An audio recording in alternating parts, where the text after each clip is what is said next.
الحمد لله رب العالمين نحمده ونستعينه ونستغفره ونعوذ بالله من شرور أنفسنا وسيئات أعمالنا من يهده الله فلا مضل له ومن يضلله فلا هادي له أشهد أن لا إله إلا الله وحده لا شريك له وأشهد أن محمدا عبده ورسوله وصفيه وخليله اتخذه الله خليلا كما اتخذ الله جل في علاه خليلا صلوات ربي وسلامه على آله وأصحابه ومن سار على نهجه وتمسك بسنته. قال الله تعالى: يا أيها الذين آمنوا اتقوا الله حق تقاته ولا تموتن إلا وأنتم مسلمون.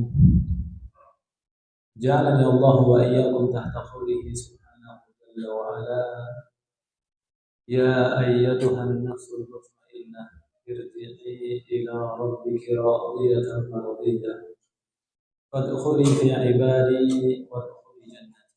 رب اشرح لي صدري ويسر لي أمري واحلل عقدة من لساني يفقهوا.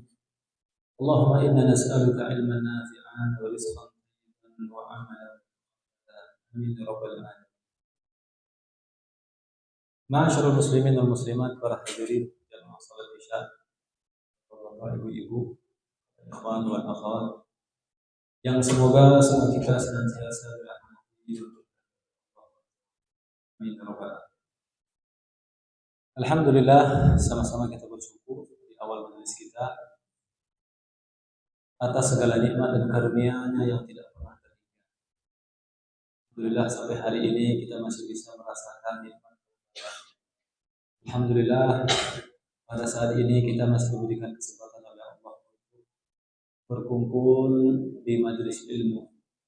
Majelis ilmu yang mana Nabi Shallallahu Alaihi Wasallam mengumpamakan majelis ilmu ini adalah taman-taman surga, di antara taman-taman surga. Alhamdulillahilladzi bi ni'matihi tatimmu shalihat. Ma'asyiral muslimin, para jemaah dirahmati Allah Subhanahu wa taala. Pada malam hari ini menggantikan Ustadzuna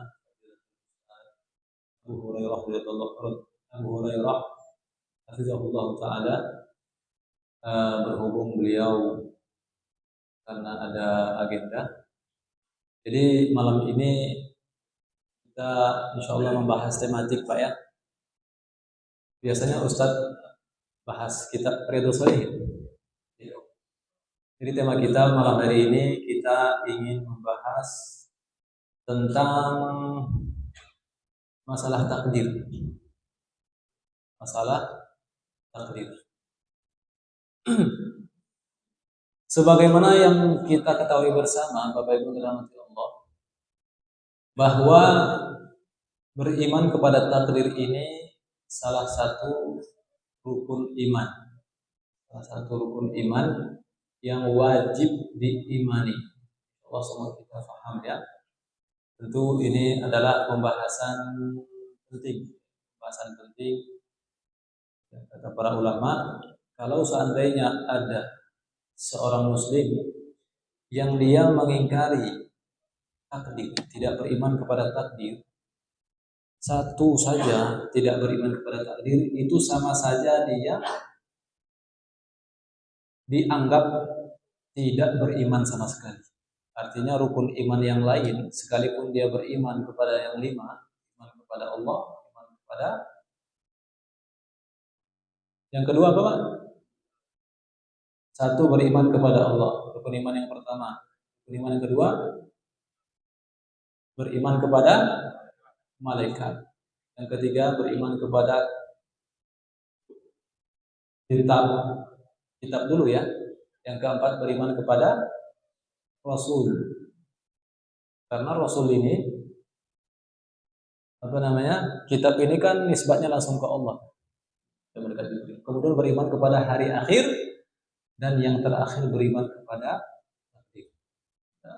Beriman kepada takdir yang baik maupun kepada takdir yang buruk. Wajib kita beriman. Jadi Kalau salah satu saja kita ingkari, kita tidak dianggap beriman oleh Allah Subhanahu. Artinya pembahasan takdir ini sangat penting.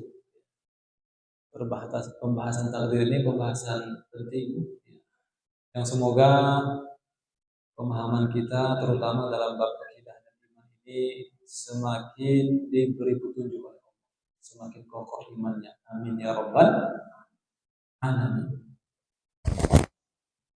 Ma'asyiral muslimin wal muslimat rahimani wa rahimakumullah. Kita mungkin sering kita mendengar kalimat yang sering diucapkan oleh orang-orang awam. Sudah takdirnya.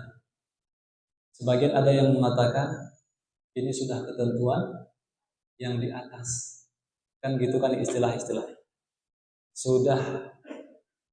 Ini sudah ketentuan yang di atas. Ini sudah ketetapan yang maha kuasa. Ya. Dan kalimat-kalimat yang lain. Ini kalimat-kalimat seperti ini kata para ulama yang diucapkan oleh kebanyakan kaum muslimin hatta sekelas orang awam sekalipun. Awam ini artinya apa? Awam ini artinya orang-orang yang mereka itu ya mungkin seminim-minimnya keilmuan terhadap Islam. Seminim-minimnya setiap muslim ya, tidak asing di lisannya itu untuk mengucapkan kalimat-kalimat tadi. Sudah ketetapan yang di atas. Semua sudah diatur oleh yang maha kuasa. Ya. Padahal ilmunya dangkal. Ya. Dan kalimat ini, kata para ulama, kalimat ini adalah kalimat yang menunjukkan bahwa setiap insan, setiap hamba itu diciptakan dalam keadaan fitrah. Ya. Fitrah kita ini pasti bertauhid. Kullu mauludin yuladu 'ala fitrah. Jadi fitrah kita ini beriman kepada takdir. Dan ternyata ada orang-orang yang mereka mengingkari takdir. Walaupun mereka banyak ilmunya. Betul Pak ya? Ada dan banyak. Dan ini sudah terjadi sejak zaman dahulu. Ada orang-orang yang mereka mengingkari takdir atau menyimpang pemahamannya terhadap takdir. Nah, padahal ilmu mereka banyak, hafalan Al-Qur'annya banyak, hafalan hadisnya banyak, kitab-kitab banyak yang dikuasai. Ya, dan semua penyimpangan-penyimpangan kata para ulama, terkhusus terkait pemahaman takdir itu berawal dari mengandalkan logika. Kebanyakan penyimpangan-penyimpangan manusia terhadap takdir itu berawal dari terlalu mengandalkan akal. Gitu Pak ya? Nah, padahal memahami takdir ini memahami takdir ini kita harus mengikuti bagaimana manusia yang terbaik dalam memahami takdir. Maksudnya siapa? Rasulullah dan para sahabatnya. Nah, jadi iman ini untuk takdir ini untuk diimani. Takdir ini untuk diimani, bukan untuk didalami. Bukan untuk didalami.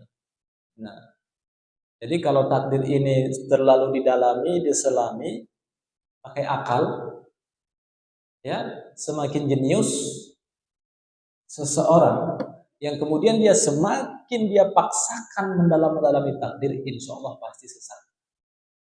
Insya Allah pasti sesat. Itu Pak ya? Karena memang kata para ulama, takdir ini realitanya sebagian ada yang bisa kita pahami pakai akal, sebagian ada yang tidak bisa kita pakai. Itu kaidah. Jadi kita ini beriman sebagaimana berimannya Rasulullah dan para sahabat. Kita ini memahami takdir sebagaimana Rasulullah SAW dan para sahabat dalam memahami. Banyak ayat-ayat dalam Al-Quran tentang takdir yang mungkin kita sebutkan beberapa saja. Salah satu ayat yang menyebutkan tentang takdir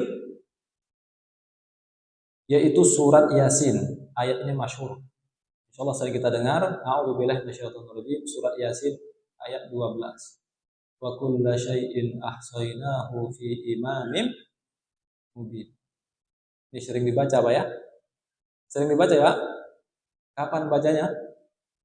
Sering dibaca ini. Wa kulla syai'in ahsaynahu fi imamin mubin. Dan segala sesuatu kata Allah, semua kejadian, semua penciptaan, semua yang ada di alam semesta ini, semuanya itu ahsaynahu, kami kumpulkan catatannya fi imamin mubin, di dalam kitab induk yang disebut dengan Lauhul Mahfuz.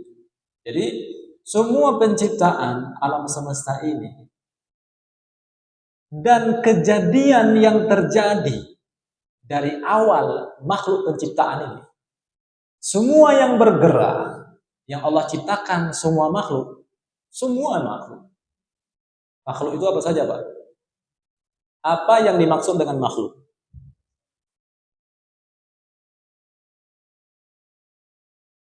Ciptaan Allah. Yang lain? Yang lebih menyeluruh? Ciptaan Allah yang lebih menyeluruh. Kalau kata Syekh Muhammad bin Abdul Wahab rahimahullah di dalam kitab Ushul Salatah, beliau menyebutkan wa kullu ma siwallahu alam. Gitu. Segala sesuatu selain Allah itu namanya makhluk. Segala sesuatu selain Allah itu namanya makhluk. Jadi Allah berfirman wa kullu syai'in ahsaynahu fi imamin mubin, dan segala sesuatu semuanya di sini apa maksudnya? Semua selain Allah yang disebut dengan makhluk ciptaan. Nah, semua ciptaan, semua kejadian, semua yang bergerak, ya, semuanya itu dicatat. Jadi apa yang akan terjadi, apa yang telah terjadi dan akan terjadi sampai kapan? Sampai hari kiamat sudah tercatat. Setelah hari kiamat dicatat enggak? Tidak. Nah, tidak. Jadi takdir ini yang diinformasikan oleh Allah dalam Al-Quran, di dalam hadis, takdir yang ditulis, yang sudah ditentukan ketentuannya oleh Allah, ditulis semuanya, itu hanya sejak diciptakannya pena. Awwalu ma khalaqallahu al-qalam. Inna awwalu ma khalaqallahu al-qalam. Kata Nabi SAW, sesungguhnya ciptaan yang paling pertama kali diciptakan oleh Allah adalah qalam, pena. Nah, jadi sejak diciptakannya pena, setelah itu Allah menciptakan semuanya,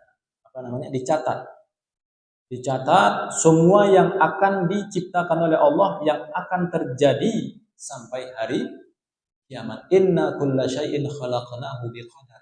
Di dalam ayat surat Al-Qamar 49 Allah lebih rinci lagi, sesungguhnya kami menciptakan segala sesuatu biqadar, dengan takdir, dengan rinci. Ya, rinci. Daun yang jatuh, wa ma tasqutu min waraqatin illa ya'lamuha, dan tidaklah satu helai pun daun yang jatuh, itu sudah kami tulis kapan jatuhnya, dalam keadaan keringkah atau basahkah. Ya, biasanya daun yang jatuh itu basah atau kering, Pak? Kering. Kalau basah jatuh enggak? Bisa jadi jatuh kalau Allah berkehendak. Walaupun rata-rata logika kita ini yang nyambung ini, daun itu jatuh kalau sudah kering. Gitu ya. Jadi hatta daun yang jatuh itu bagaimana jatuhnya, tekanannya, melambainya, itu sudah ditulis, ya. Hatta langkah semut melangkah, isi hati kita ini bergerak, semuanya sudah ditulis. Ya, duduknya, posisinya. Allahu Akbar. Allah Maha Besar. Jadi kata para ulama, bahwa beriman terhadap takdir ini yang perlu kita garis bawah, yang perlu kita ketahui. Beriman kepada takdir itu ada 4 tahapan yang harus difahami. Ini muttafaqun alaihi al ulama. Sepakat semua ulama ahlu sunnah, cara berakidah memahami takdir di dalam mengimani takdir ini ada 4 tahapan. Ini namanya pemahaman ini namanya pemahaman ahlus sunnah yang dibawa oleh Rasulullah SAW dan para sahabat. Ada 4 rangkaian tahapan beriman kepada takdir. Kita beriman kepada takdir, meyakini takdir itu Allah yang menentukan. Tahapan yang pertama yaitu al-ilmu. Allah mengilmui, Allah Maha mengetahui segala yang akan ditakdirkan. Gitu ya. Sebelum diciptakannya alam semesta ini, Allah sudah mendahului dengan ilmunya. Ya. Allah sudah mendahului dengan ilmunya. Kalau istilah Arab itu ilmullahis sabiq, ilmu Allah yang sudah mendahului. Sebelum Allah menciptakan alam semesta ini, ya, Allah jelas, insya Allah mafhum sama kita semuanya. Allah mengilmui, Allah tahu apa yang akan Allah. Jadi itu yang harus kita yakini. Bisa ditangkap, Pak? Ini ahlu sunnah seperti ini. Tapi kalau orang Yahudi enggak. Kalau orang Yahudi atau orang Qadariyah, Jabariyah dan berbagai macam kelompok yang menyimpang, itu mereka meyakini Allah itu mengetahui sesuatu itu kalau sudah terjadi. Katanya kan orang Yahudi pintar kan? Pintar tapi nggak pintar, bodoh. Kalau bahasa halusnya tolol. Itu Pak ya? Nah, ini sepertinya sederhana, tapi ini penting, Pak. Tahapan beriman kepada takdir itu kita harus meyakini Allah mengilmui segala sesuatu sebelum diciptakannya alam semesta. Ilmu Allah sabiq, wallahu bikulli syai'in alim.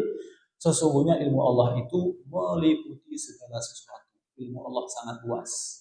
Rabbana wasi'ta kulla syai', ya Allah. Sesungguhnya ilmu Allah itu sangat luas. Alam tara anna Allah ya'lamu ma fis samawati wa ma fil ardi. Tidakkah kalian perhatikan kata Allah, sesungguhnya Allah Maha mengetahui apa yang ada di langit, apa yang ada di bumi. Ma yakunu min najwa min thalathatin illa huwa rabi'uhum. Tidaklah kata Allah, 3 orang yang berbicara tentang rahasia illa huwa rabi'uhum, pasti Allah yang keempat. Kalau ada orang-orang sedang bertiga ngobrol membahas satu rahasia, pasti Allah yang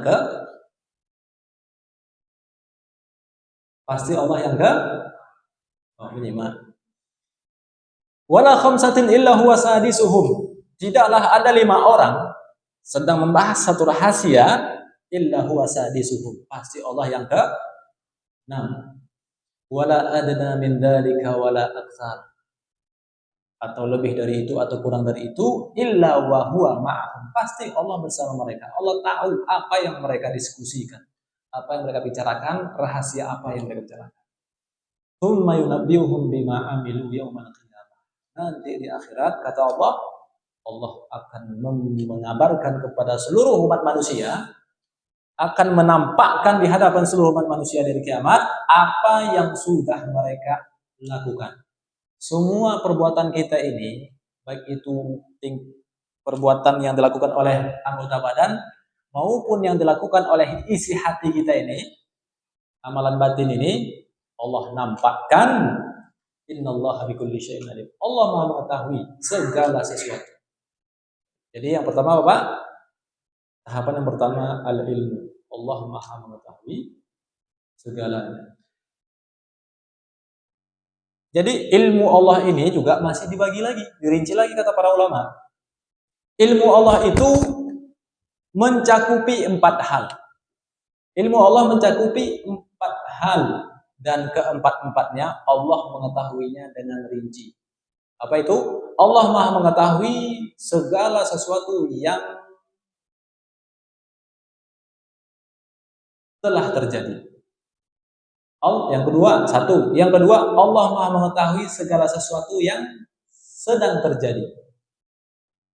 Tiga, Allah Maha mengetahui segala sesuatu yang akan terjadi. Yang keempat, apa kira-kira yang keempat? Sudah? Yang tadi sudah? Kita ulang. Yang pertama, Allah Maha mengetahui segala sesuatu yang telah terjadi. Satu. Yang kedua, Allah Maha mengetahui segala sesuatu yang sedang terjadi. Dua, telah, sedang. Yang ketiga, Allah Maha mengetahui segala sesuatu yang akan terjadi. Tiga. Kira-kira yang keempat apa? Allah Maha mengetahui segala sesuatu yang belum terjadi, dan kalau seandainya terjadi, Allah tahu bagaimana terjadinya. Empat poin ini rincian yang harus kita imani, kita yakini, kita pahami, kita ikuti. Itu Pak ya. Jadi seperti itu dahsyatnya, bagaimana luar biasanya, maha luasnya ilmu Allah itu. Ya. Tapi kalau orang Yahudi, Qadariyah, Jabariyah, Mu'tazilah, banyak penyimpangan-penyimpangan. Ya, na'udzubillah. Dan ini penyimpangan-penyimpangan dalam masalah takdir ini bisa saja menjangkiti kita siapa saja. Kalau tidak hati-hati, beli buku, baca. Lalu melewat cerita atau lewat berita. Ada artikel-artikel atau bahkan kajian-kajian. Kalau yang menyampaikan pemahaman takdir ini tidak sesuai dengan pemahaman Ahlus Sunnah. Jadi ilmu Allah itu mencakup 4 hal. Telah terjadi, sedang terjadi, akan terjadi. Yang belum terjadi, kalau seandainya terjadi, Allah Maha mengetahui bagaimana terjadinya. Contoh yang keempat, Allah Maha mengetahui yang belum terjadi, dan kalau seandainya terjadi, Allah tahu. Allah sebutkan di dalam surat Al-An'am 28. Allah bercerita tentang penghuni neraka jahanam. Ketika mereka dimasukkan ke dalam neraka jahanam, kemudian orang-orang ini, ahli neraka ini minta dikeluarkan. Ya Allah, kembalikan kami ke dunia. Kami kembali ke dunia, pasti kami beriman. Atau kalau pemaksiat, kalau kembali kami ke dunia, ya Allah, pasti kami beramal. Allah tahu. Kalau seandainya ini terjadi, ya kan? Allah lebih tahu kalian yang masuk neraka jahanam sekarang, yang mengatakan kalau kami dikembalikan, ya Allah, pasti kami beramal. Allah lebih tahu. Walau ruddu la'adu limanahu walau ruddu la'adu limanuhu anhu wa inna. Kalau seandainya mereka ini, kata Allah, dikeluarkan dari api neraka jahanam, pasti mereka kalau kembali ke dunia pasti kembali bermaksiat. Ya, pasti kembali bermaksiat. Jadi ilmu Allah itu rinci serinci-rincinya. Lau kharaju fikum ma zadukum illa khabala. Surat At-Taubah 47. Ayat ini Allah mencerita tentang orang-orang munafik. Orang-orang munafik yang mereka itu malas.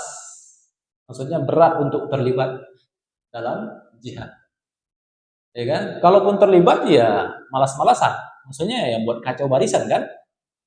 Walau kharaju fikum, kata Allah, kalau seandainya orang-orang munafik ini ikut bergabung bersama kalian pergi berjihad, mazadukum illa khabala. Mesti mereka itu membuat repot. Orang munafik yang enggak ikut itu, kalau seandainya ikut, kata Allah, pasti buat repot. Yang pertama, ilmu. Yang kedua, beriman kepada takdir. Kita harus meyakini bahwa Allah mencatat takdir yang akan ditakdirkan oleh Allah. Pertama ilmu, yang kedua Alkitabah, Allah mencatat. Wa kulla syai'in ahsainahu fi imamin, dan segala sesuatu kami sudah kumpulkan, tuliskan di kitab induk Lauhul Mahfuz. Ma farratna fil kitabi min syai'. Tidak ada satupun takdir, ketentuan, kejadian, penciptaan yang luput dari catatan, kata Allah. Tidak ada yang luput. Allah tegaskan dalam Al-Quran. Kemudian dalam hadis Nabi SAW bersabda, kataballahu maqadirul khalaiq qabla an yakhluqa as-samawati wal ard bi 50 alf sanah. Allah mencatat takdir seluruh makhluk 50.000 tahun sebelum menciptakan langit dan bumi. 50.000 tahun sebelum penciptaan langit dan bumi. Jadi sebelum bumi itu ada, ya, makhluk penciptaan alam ini ada. Yang paling pertama kali Allah ciptakan itu adalah pena. Inna awwalu ma khalaqallahu al-qalam, kata Nabi. Yang paling pertama kali Allah ciptakan itu adalah pena. Faqala lahu, kemudian Allah berfirman kepada pena setelah Allah ciptakan, uktub, wahai pena, tulislah. Qala rabbi wa madza aktub. Kemudian kata pena, wahai Tuhanku, apa yang harus aku tulis? Qala uktub maqadiru kulla syai'in hatta taqum as-sa'ah. Kata Allah kepada pena, sekarang kamu tulis semua takdir ketentuan penciptaan, tulis.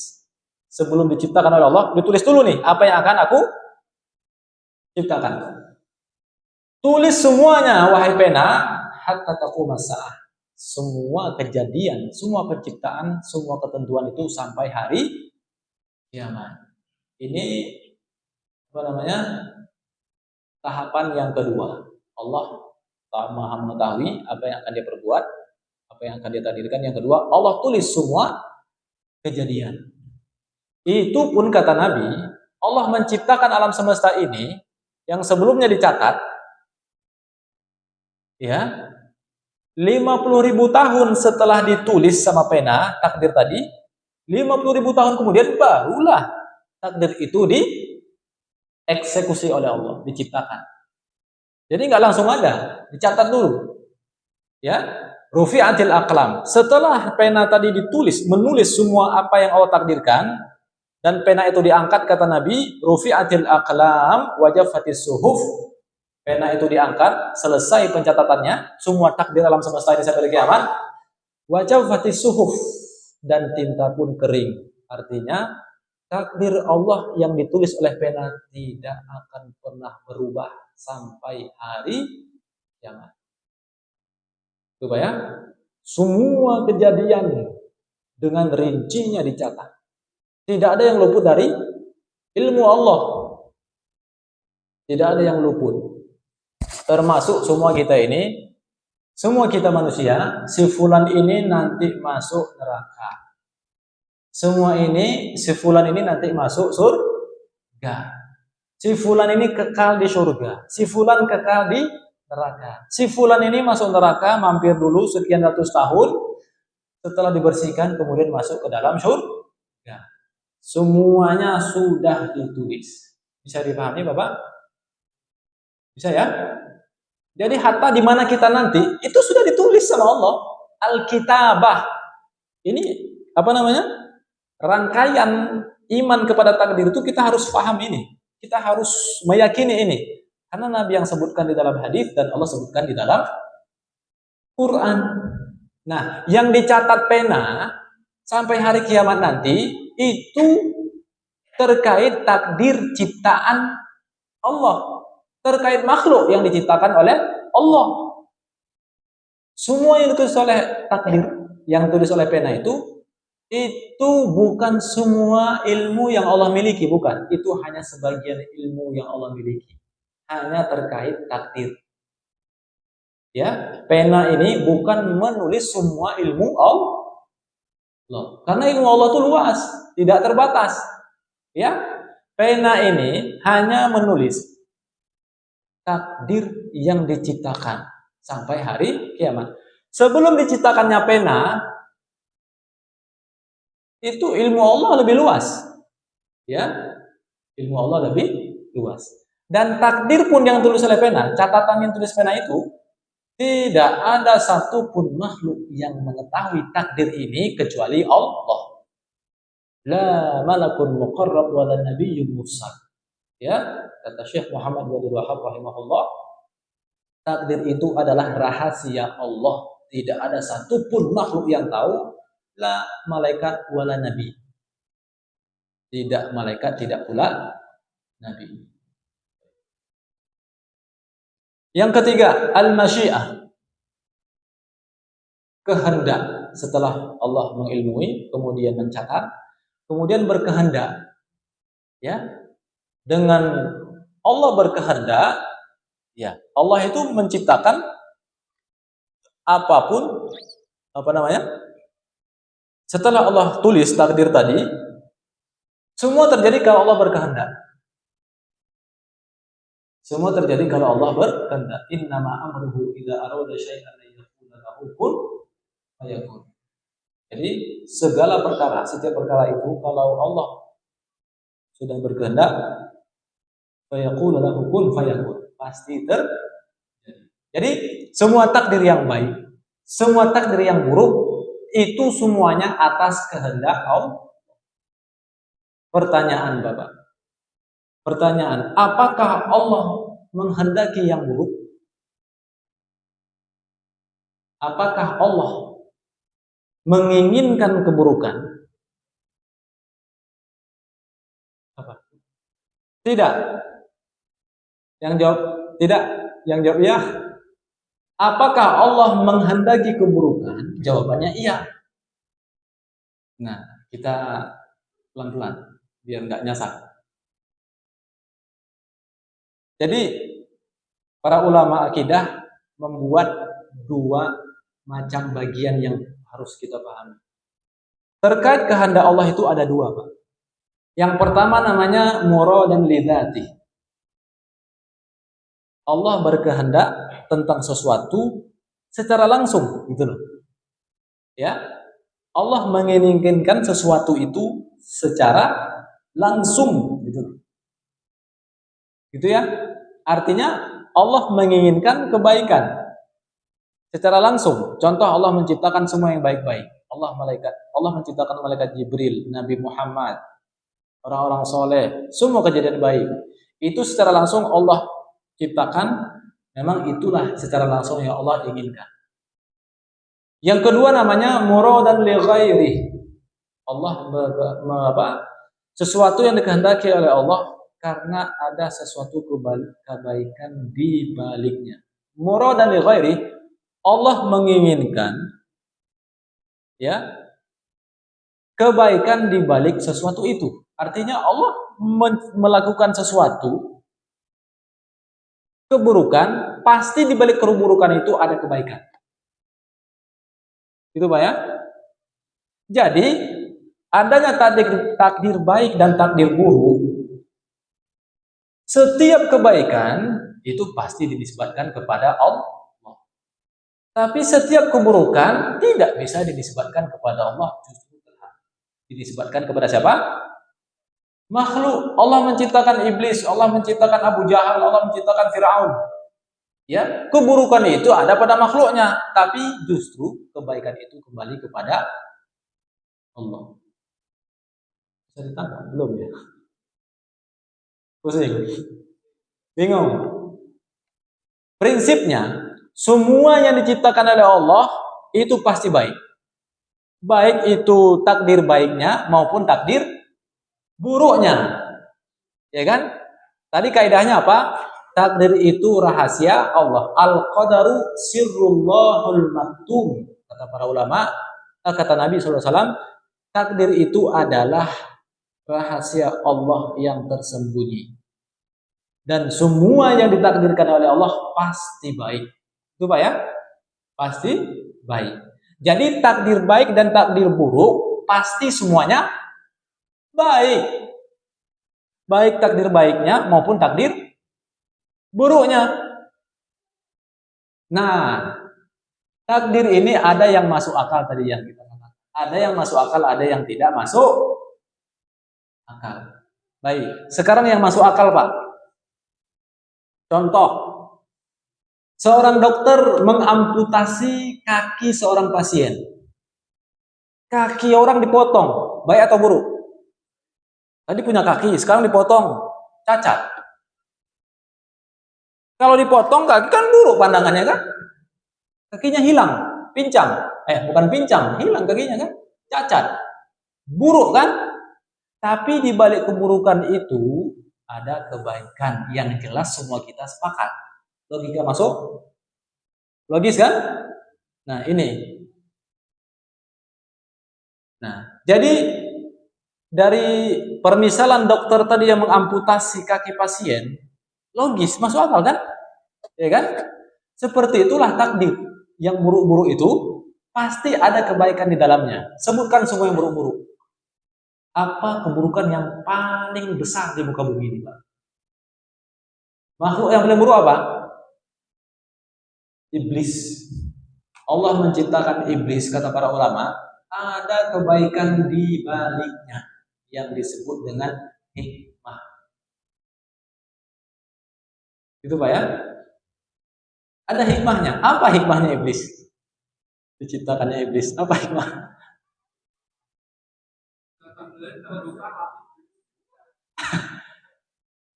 Salah satu di antara hikmah diciptakannya iblis, kata para ulama, dengan adanya iblis, manusia ini terpecah menjadi dua.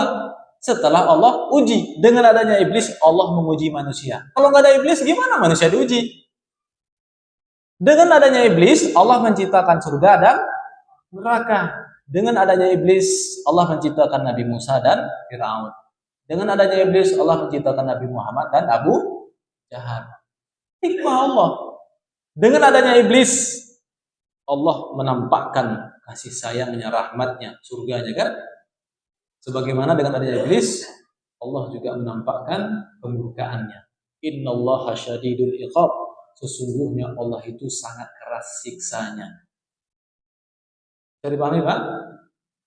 Masalahnya yaitu, intinya kita ini jangan terlalu, ya kan? Ada ayatnya, ada hadisnya, ada contoh dari para ulama, sami'na wa ata'na. Jangan nggak paham, Ustaz. Gimana? Ya, jangan dipaksa. Yang paham cukup yang kita pahami. Yang paham. Tadi contohnya apa? Yang masuk akal tadi contohnya apa? Dokter mengamputasi kaki pasien. Contoh lainnya apa? Yang ada ayatnya. Apa kata Allah dalam Al-Quran? Dhaharal fasadu fil barri wal bahri. Dhaharal fasad. Telah nampak kerusakan di muka bumi. Fil barri wal bahri. Di darat dan di laut. Bima kasabat aydin nas. Disebabkan tangan manusia, perbuatan manusia. Allah sengaja ciptakan kerusakan. Gempa, tanah longsor, banjir, dan seterusnya. Allah sengaja menciptakan itu apa? Dijadikan sebabnya. Allah yang menciptakan sebab, manusia itu yang berbuat buruk kan? Nah, liyudhiqahum ba'dalladzi amilu. Allah tampakkan kerusakan di muka bumi ini karena ulah tangan manusia agar Allah menginginkan supaya mereka merasakan, supaya manusia itu merasakan akibat perbuatan buruk mereka. La'allahum yarji'un, kata Allah, agar mereka kembali kepada Allah. Nah, jadi sebagian kejadian, sebagian takdir itu Allah nampakkan. Kenapa Allah ciptakan kerusakan? Tujuannya apa? Tujuannya agar kita ini kembali kepada Allah. Wallahu la yuhibbul fasad. Allah tegaskan berkali-kali dalam Al-Quran, Allah tidak menginginkan keburukan, kerusakan. Ya, nah, jadi sebagian Allah nampakkan tujuannya agar kita ini kembali kepada Allah. Sebagian yang lain Allah tidak nampakkan dan Allah tidak jelaskan. Ya, yang tidak nampak, yang tidak masuk akal, yang tidak kelihatan itu cukup kita imani, kita yakini. Selagi apa yang Al-Quran sebutkan, apa yang Nabi sebutkan di dalam hadisnya, Sallallahu Alaihi Wasallam.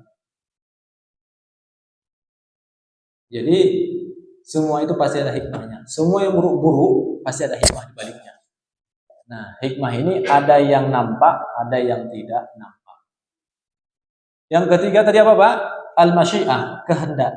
Yang keempat, al-khalqu, penciptaan. Allah mengilmui, Allah Maha tahu apa yang akan Dia takdirkan.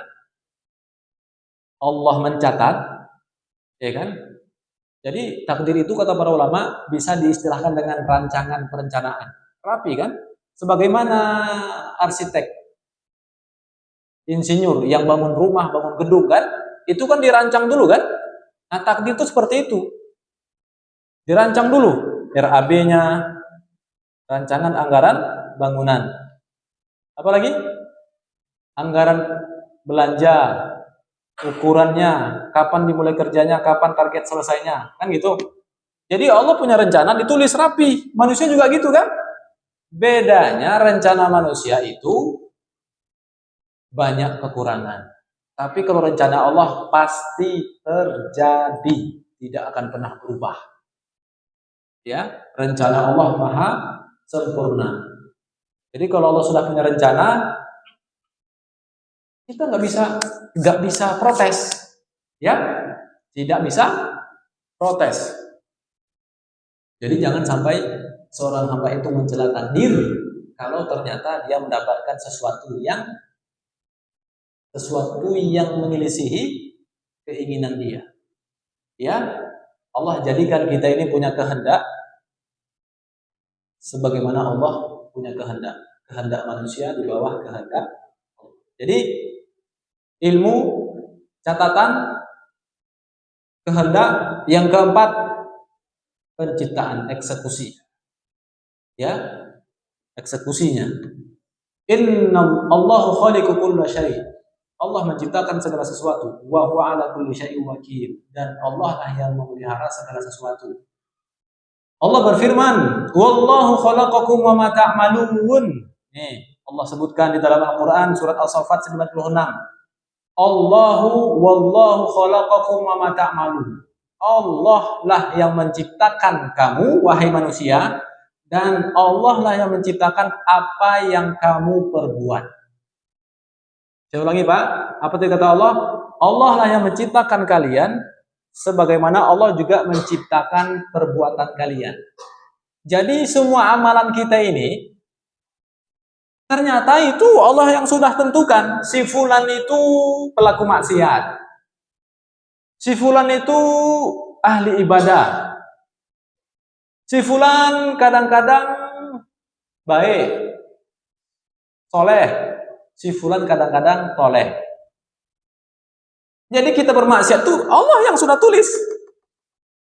Bisa dipahami, Pak? Akidah Ahlussunnah harus yakin seperti ini. Karena Allah yang sebutkan, semua perbuatan kita ini Allah sudah takdirkan, kata Allah.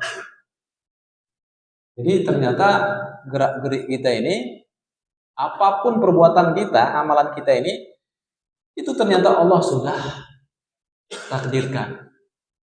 Tapi jangan bingung, jangan terganggu pikirannya setelah mendengar ayat ini.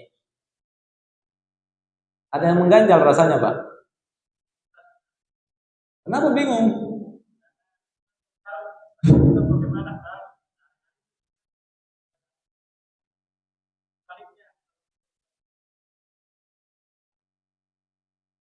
Baik. Allah kabarkan dalam Al-Quran bahwa Allah yang sudah mentakdirkan, menciptakan semua gerak-gerik kita kan? Ya kan? Allah Maha tahu semuanya. Kita nggak tahu. Karena memang kita ini makhluk yang penuh kelemahan. Banyak nggak taunya. Ya kan? Kita ini hanya menjalankan apa yang Allah takdirkan. Hilang bingungnya. Nggak bingung lagi kan? Gimana lagi bingungnya?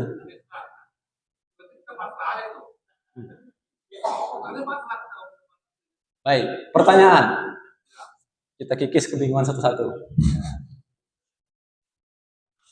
Berarti kita pasrah aja. Nah, kalimat berarti kita pasrah aja. Hah? Ya, sebentar, Pak. Pelan-pelan ya. Berapa menit lagi? 1 menit lagi. 1 menit lagi. Kita percepat. Gini, Pak. Allah ciptakan kita.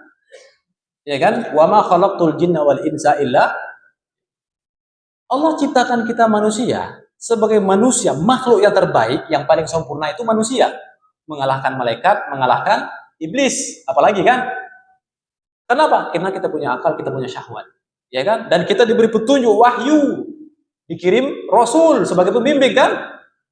Allah ciptakan kita dan kita diberitahu, wahai manusia, beribadahlah. Ya kan? Jadi kita disuruh diam atau disuruh beribadah? Kalau yang diam siapa?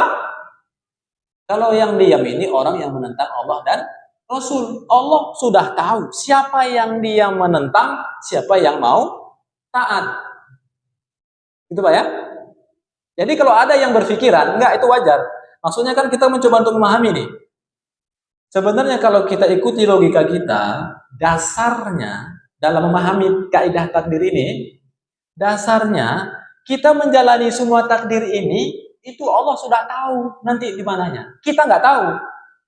Pertanyaannya, apakah kita bisa beralasan? Karena kita nggak tahu, kita diam aja. Salah berarti kan? Salah kalau kita mengatakan, kita nggak tahu, Allah tahu. Kita diam aja. Lah, di mana benarnya? Yang benar itu karena kita nggak tahu. Sebagaimana kata Nabi, ya, malu, beramallah kalian, kullun, apa? Beramallah kalian, berusahalah, beribadahlah, taatlah kalian, karena setiap orang itu akan dimudahkan kepada apa dia diciptakan. Takdir kemana? Kan gitu, Allah mudahkan. Jadi fokus kita ini justru berusaha, berjuang, berikhtiar, beribadah semaksimal mungkin, menyembah Allah, memperbanyak amalan sampai kita dimasukkan ke dalam surga.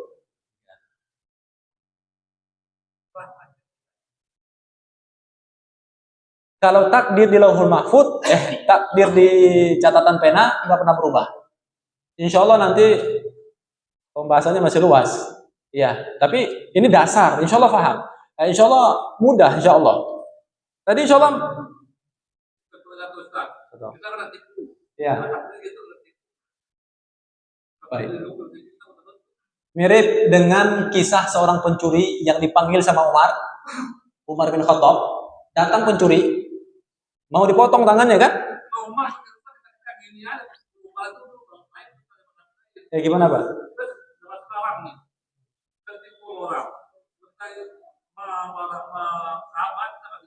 Ya. Kalau kita ditipu orang, barang kita diambil orang, apa yang harus kita lakukan?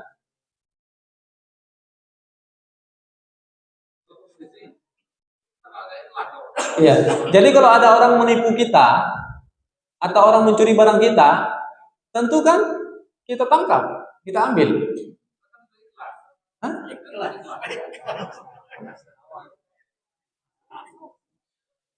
Jadi maling itu kita ambil, sebentar, terakhir. Maling itu kita ambil, sebentar Pak. Sebagaimana tadi kata Umar, mirip Pak, biar mudah dipahami. Kalau orang menipu kita atau mencuri harta kita, kalau pencuri ini mengatakan, kan sudah takdirnya aku mencuri. Ya kan? Itu kata pencuri. Kata yang punya barang, kan sudah takdirnya aku tempeleng. Ya Pak? Jadi pilihan, jadi semua kembali ke kita. Ya kan? Kamu curi barangku, aku ikhlas, silakan ambil. Boleh. Tapi kalau